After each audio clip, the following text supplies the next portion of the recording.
Good morning and जय हिंद बच्चों, कैसे हैं आप लोग। आप सबका स्वागत करती हूँ मैं शशि द्विवेदी आपके अपने चैनल जिसका नाम है शशि की पाठशाला। और आज हम लोग एक बहुत ही बेहतरीन कहानी सुनने जा रहे हैं जिसका शीर्षक है बगुला बना भगत। तो चलिए सुनते हैं इस कहानी को। गर्मी का मौसम था। एक तालाब में पानी कम हो रहा था। तालाब में बहुत सी मछलियाँ थीं। तालाब के किनारे एक बगुला रहता था। वह साधु का वेश बनाए हुए बैठा था। तालाब की मछलियों से अपना पेट भरने का उपाय सोच रहा था। तालाब की मछलियों ने उसे उदास देखा। उसे साधु जानकर पूछने आई। वे बोलीं, क्या बात है बाबा, आज बहुत उदास हो। बगुला बोला, बस तुम ही लोगों की चिंता में हूँ। हमारी चिंता में? भला क्यों? मछलियाँ बोलीं, इस तालाब का पानी धीरे धीरे दिन प्रतिदिन कम होता जा रहा है। गर्मी बढ़ रही है। धीरे धीरे तुम मौत के मुंह में चली जाओगी। बगुला गंभीर स्वर में बोला, तो हम क्या करें बाबा, तुम ही कोई उपाय बताओ ना। मछलियों ने घबरा कर कहा, अब एक ही उपाय है। मैं एक एक कर तुम सबको अपनी चोंच में पकड़कर दूर बड़े तालाब में छोड़ आऊं। लेकिन बाबा, इस दुनिया में आज तक कोई बगुला ऐसा नहीं हुआ जो मछलियों की भलाई के बारे में सोचे। भला हम कैसे तुम पर भरोसा कर लें। बगुले ने अब अपनी चाल चली। तुम ठीक कहती हो। जिस तरह एक गंदी मछली सारे तालाब को गंदा कर देती है, उसी तरह एक बगुले ने सारे बगुलों को बदनाम कर रखा है। तुम लोग ऐसा करो, किसी एक मछली को मेरे साथ भेजो।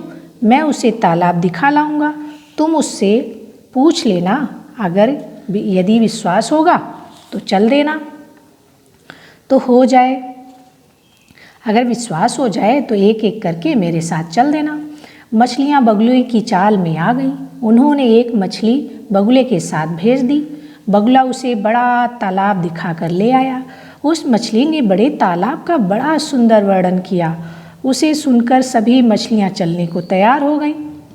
अब बगुला उस तालाब से एक एक मछली लाता, उसे मारकर खा जाता।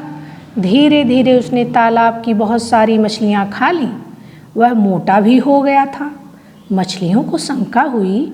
उन्होंने केकड़े से सलाह ली, कहीं बगुला हमें धोखा तो नहीं दे रहा। केकड़े ने कहा, आज मैं जाऊँगा, बगुला भगत कैसे है पता चल जाएगा। केकड़े ने बगुले से कहा, बगुला महाराज, आज मछलियाँ नहीं जाएंगी, आज मुझे ले चलो। बगुला बोला, ठीक है तुम चलो। केकड़ा बोला, लेकिन एक शर्त है। बगुला बोला, कैसी शर्त? मैं तुम्हारी चोंच में दबकर नहीं जाऊंगा। कहो तो गर्दन पर बैठ कर जाऊं। चलूं? बगुला तैयार हो गया। बगुले ने सोचा, तू किसी तरह तालाब से बाहर तक तो चल, फिर मैं तुझे खा लूँगा। इस तरह उसने केकड़े की बात मान ली। बगुला अपनी गर्दन पर केकड़े को बैठाकर चल पड़ा। जैसे ही वह उसे तालाब के बाहर कुछ दूर ले गया, केकड़े ने मछलियों की हड्डियों का ढेर देखा। वह पूरी बात समझ गया। उसने बगुले की गर्दन में अपने कांटे गड़ाए और बोला, दुष्ट, तू मुझे सीधी तरह वापस तालाब के किनारे ले चल या तेरी गर्दन दबाऊं। बगुला दर्द से कराह उठा। वह केकड़े को चुपचाप तालाब के किनारे ले आया। जैसे ही वे तालाब के किनारे पहुँचे, केकड़े ने बगुले की गर्दन दबा दी। बगुला छटपटाकर मर गया। केकड़ा तालाब के अंदर चला गया। इस तरह केकड़े ने अपने साथ साथ सभी मछलियों की जान बचाई। चलिए इस पाठ से संबंधित कुछ प्रश्नों के उत्तर बताइए। बगुले ने मछलियों से क्या कहा? मछलियों ने बगुले पर भरोसा कैसे कर लिया? केकड़े की जान कैसे बच गई, क्यों बच गई? बगुला किस रंग का होता है? बगुला क्या क्या खाता है? केकड़े के पैर कितने होते हैं?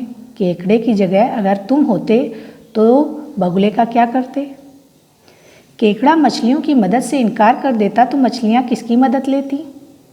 तालाब में बहुत सारी मछलियाँ हैं। अगर तालाब में एक मछली होती तो क्या होता? एक गंदी मछली सारे तालाब को गंदा कर देती है।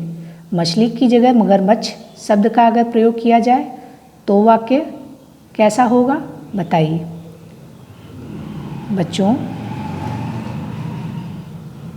ये कहानी है बगुला कैसे बना भगत। बगुला जो मछलियों को खाता है वही बात कर रहा है कि हम मछलियों की जान बचाएंगे और एक सुझाव देता है और मछलियाँ उसके झांसे में भी आ जाती हैं। कभी भी इस तरह की नादानियाँ नहीं करनी चाहिए, कभी भी किसी पर यूं ही विश्वास नहीं करना चाहिए। हालांकि मछलियों ने भेजा था लेकिन फिर भी उनको सतर्क रहना चाहिए था, है ना। और किसी भी लालच में, बड़े तालाब की लालच में वे सब धीरे धीरे मारी गई, है ना। और लेकिन केकड़े ने उन लोगों की बची हुई मछलियों की जान भी बचाई। इस तरह से हमें भी अपने दोस्तों की, अपने जो होते हैं उनकी जान बचाने की कोशिश करना चाहिए, प्रयास करना चाहिए। और